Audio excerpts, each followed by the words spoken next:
कलयुग को महर्षियों ने प्रणाम किया है, ब्रह्म ऋषियों ने प्रणाम किया है। जितना लाभ आप कलयुग में वृंदावन का ले रहे हैं अन्य युगों में नहीं ले पाए।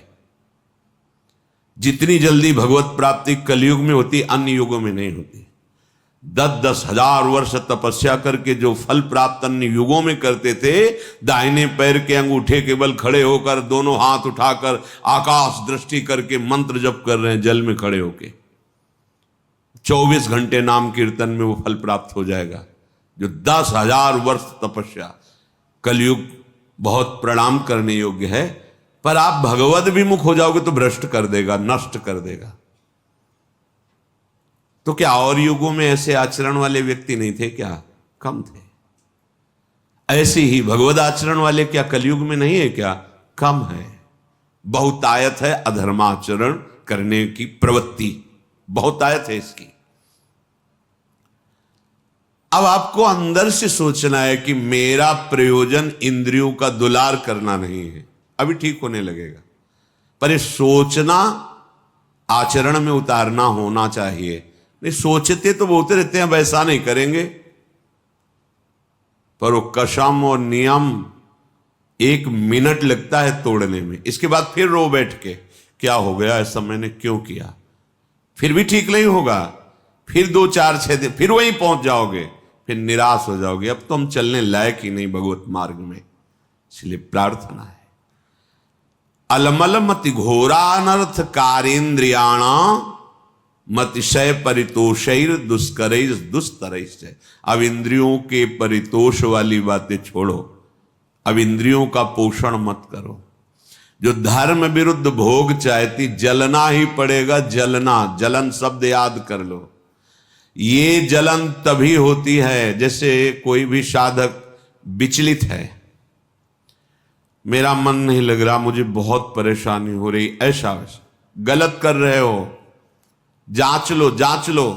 गलत चिंतन है, गलत आचरण है, नहीं तो अभी प्रारंभ में ही मस्ती प्रारंभ हो जाएगी।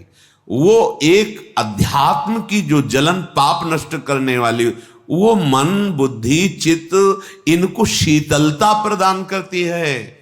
ये जागतिक जो जलन है, ये आपका आचरण गलत है कहीं, नहीं तो उसी मार्ग में चले हुए पथिक है। वो एक आध्यात्मिक जलन होती है। कैसे विकार दूर हो, ऐसा वो विक्षिप्त नहीं होता, प्रवीण होता चला जाता है। कैसे का उसको उत्तर मिलेगा, क्योंकि सही मार्ग में चल रहा है। जब आप गलत कर रहे हो, गलत संग कर रहे हो, गलत आचरण कर रहे हो, शास्त्र विरुद्ध वार्ता कर रहे हो, शास्त्र विरुद्ध चिंतन कर रहे हो, तब तुम्हें वो विक्षेप प्राप्त होगा, जिसके लिए तुम पागलपन प्रकट करते हो कि अब मुझसे सहा नहीं जा रहा, रहा नहीं जा रहा, क्योंकि आग बढ़ा दी तुमने, उसको फूस दे दिया, घास फूस जमा कर दी, अब ज्वाला बढ़ रही, तुम्हारी गलती। जब हम गुरुजनों की शरण में हैं, प्रभु की शरण में, तो मुझे कल्याण की भी परवाह नहीं, तो चिंता किस बात की। मेरा मन, मेरा तन, मेरे प्राण आराध्य देव गुरुदेव को समर्पित है, देख लेंगे वो, संभाल लेंगे वो, बेपरवाह होकर राधा राधा राधा। कहां समझ में आ रहा है? नहीं, इंद्रिय और मन की बात समझ में आ रही, क्योंकि वो बहुत मुझे सुख देते हैं। स्पष्ट समझ लीजिए, गुरुजनों की बात और शास्त्र की बात इसलिए समझ में नहीं आती, ये पराये हैं। लेकिन इंद्रियां और मन, ये मेरे नहीं, मैं ही हूं, ऐसा अनुभव, ये माया का खेल, इनके द्वारा सिखाई बात सच्ची बात है। इनके द्वारा परोसा गया भ्रमात्मक भोग, ये सुख देने वाले, ये गुरुजन शास्त्र, ये अंदर की, ये मत घोरा अनर्थकारी, ये घोर अनर्थकारी बुद्धि है अंदर की। अब इसे सुधारिए, श्रीपाद कहे। क्या करे? बोले विदधदिवस सशोको एन केनापि देह, एन केन प्रकारेण, जैसे धर्म की कमाई से तुम्हारा शरीर निर्वाह हो वैसे चलो। गृहस्थ हो, विरक्त हो, आकाश वृत्ति, भिक्षावृत्ति, मधुकरी वृत्ति आदि, जैसे उससे निर्वाह करो। किसी भी का, अन्य का आश्रय न लो। तो तुम कभी शोकातुर नहीं होगे विषयों के लिए। एक एक शब्द पकड़ने लायक है। अगर आप धर्म पूर्वक चलते हैं, धर्म की कमाई से नमक रोटी खाते हैं, आप चैन में रहेंगे, मस्त रहेंगे, क्योंकि भगवत मार्ग के पथिक है। गृहस्थ होते हुए आप अधर्म की कमाई कर रहे हैं, करोड़ों रुपए जमा हैं, भगवत विमुख हो, तुम्हें चैन नहीं मिल सकती, जिसे शांति कहते हैं, जिसे विश्राम कहते हैं, जिसे आनंद कहते हैं, स्वप्न में अनुभव नहीं हो सकता। करके देख लो, जल रहे हैं, खूब करके देख लो, जलते ही रहोगे। ये पद, ये शरीर, ये भोग, ये वाहवाही, ये स्वाप्निक है, चंद मिनट की है। तुम्हारी वाहवाही क्या, जहां बड़े बड़े ताज उतार के रखते थे वो भी नहीं रहे। बहुत सावधान। ये अहंकार, ये इंद्रियों का दुलार, ये मन का दुलार तुम्हारा अनर्थ है, अनर्थ।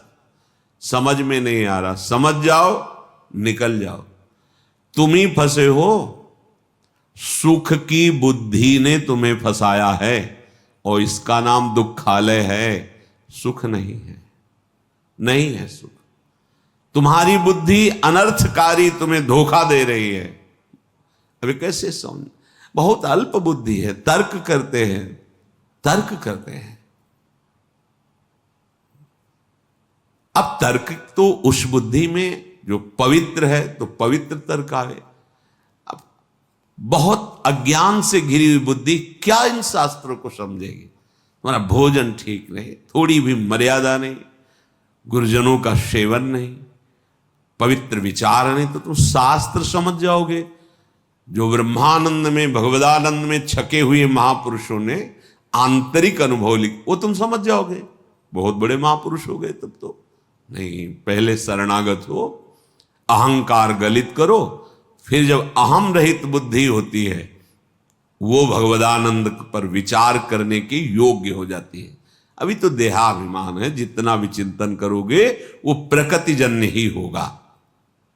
तो जैसे बने एन केन प्रकारेण धर्म युक्त पदार्थों के द्वारा शरीर यात्रा करो। एन केनापि देह स्थित, ये चटोरापन इंद्रियों का बंद करो। बहुत खा पी लिया है, बहुत सब ये जो गंदे गंदे पदार्थ दूसरों के शरीरों का हनन करके खाने की बातें, कैसे निकृष्ट बुद्धि हो गई। उल्टी नहीं आती तुम्हें, बमन नहीं होता तुम्हें बात सोच के, पर बुद्धि है, देखो अनर्थकारी बुद्धि है। अरे बहुत बलिष्ठ कर देता है, खाओ बस, विजय प्राप्त कर लोगे। किस पर, किस पर विजय? इंद्रियों के गुलाम होते जा रहे हो, मन के गुलाम होते जा रहे हो, विषयों की अधीनता बढ़ रही है, तुम स्वतंत्र कहां हो रहे हो, तुम विजयी कहां हो रहे हो, तुम तो हारते चले जा रहे हो। भला कहीं अपवित्र पदार्थ पाकर तुम्हारी बुद्धि प्रवीण होगी, ठीक से निर्णय कर पाएगी। मान जाओ हमारी बात, यही माया की चाल है। सावधान, ये अनर्थकारी बुद्धि तुम्हें नष्ट कर देगी। तुम श्रीधाम वृंदावन का आश्रय लो, सत्संग सुनो, प्रिया प्रीतम के चरणारविंद की दृढ़ता हृदय में आ जाए तो सब विकारों के जीतने की सामर्थ्य आ जाती है। अच्छा ही नहीं लगता, सही मानो।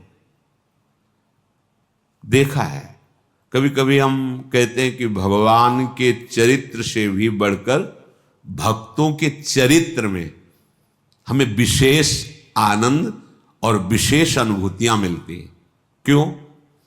क्योंकि जब भगवान के लिए कोई आश्चर्यमयी बात आती है तो ये हमारे हृदय में बैठा ना कि करतुम अकर्तुम अन्यथा करतुम सर्व समर्थ भगवान है, कोई आश्चर्य नहीं होता क्योंकि भगवान है। लेकिन तब आश्चर्य होता है जब वो प्रकृति की धरा में और फिर वो भगवत धरा की ऊंचाई में, तब आश्चर्य होता है कि हाँ ये बात आश्चर्य वाली है। मायाकृत प्रपंचों में फंसा हुआ, फिर मायातीत इतनी ऊंचाई, वो बात समझ में आती। कैसे चला, कैसे माया को त्यागा, कैसे भगवदानंद में मगन। मेरे प्रभु का कोई भी करते आश्चर्य में थोड़ी है, वो तो सर्वाश्चर्य में स्वयं है सरकार। कर तुम अकर तुम अन्यथा कर तुम, अन्यथा कर तुम, जो हो ही नहीं सकता वो भी कर दे। जैसे आप केवल कान से ही सुन सकते हैं, प्रभु किसी भी रोमकूप से देख सकते हैं और वहां से सुन सकते हैं, कहीं से भी आहार ग्रहण कर सकते हैं। कर तुम अकर तुम अन्यथा कर तुम, वो सर्वतोमुख वाले सर्वतो नेत्र वाले हैं। बिल्कुल महर्षियों ने गाया फिर भी कह दिया कि सामर्थ्य नहीं कि आपकी उन प्रभु की महिमा में कोई आश्चर्य की बात है।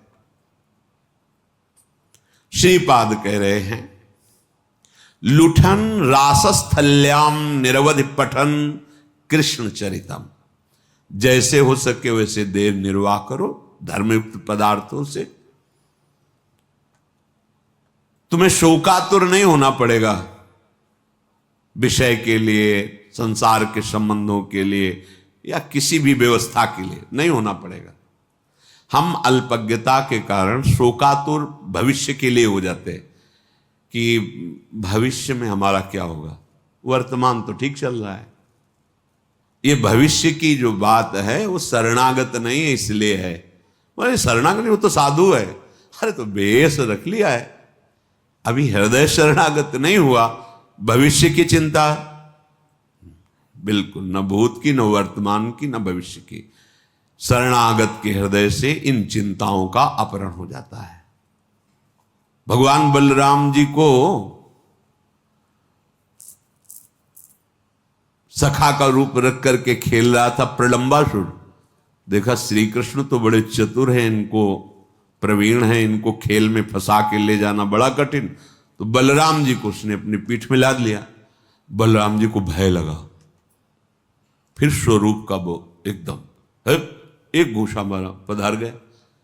तत्कालिक तो भय लगा ना कि असुर अपहरण कर रहा है। ऐसे ही कितना भी हो तत्कालिक, अब जैसे अभी कोई बड़ी जोर की आवाज हो, ऐसे सब हो जाए, वो तत्कालिक विचार जब विवेक से करे तो उसे काटा जाता है। हमारा जीवन तो प्रभु के लिए है, जैसे भी जोई जोई प्यारो करे सोई मोहि भावे। क्या वो भविष्य का चिंतन सही था? बिल्कुल गलत, बिल्कुल अस्तित्वहीन। ऐसे ही जब हम अपने आराध्य से देव से अलग होकर शरीर को सोचते हैं तो भूत की चिंता, वर्तमान की चिंता, भविष्य की चिंता, मैंने ऐसा किया उसे भोगना पड़ेगा, ऐसा ना करते तो ऐसा, भूत की चिंता, वर्तमान की चिंता, भविष्य की, ये तीनों चिंताओं का अपहरण हो जाता है शरणागति से। ये हम विश्वास के लिए कह रहे हैं, हमें आगे के विषय में नहीं सोचना।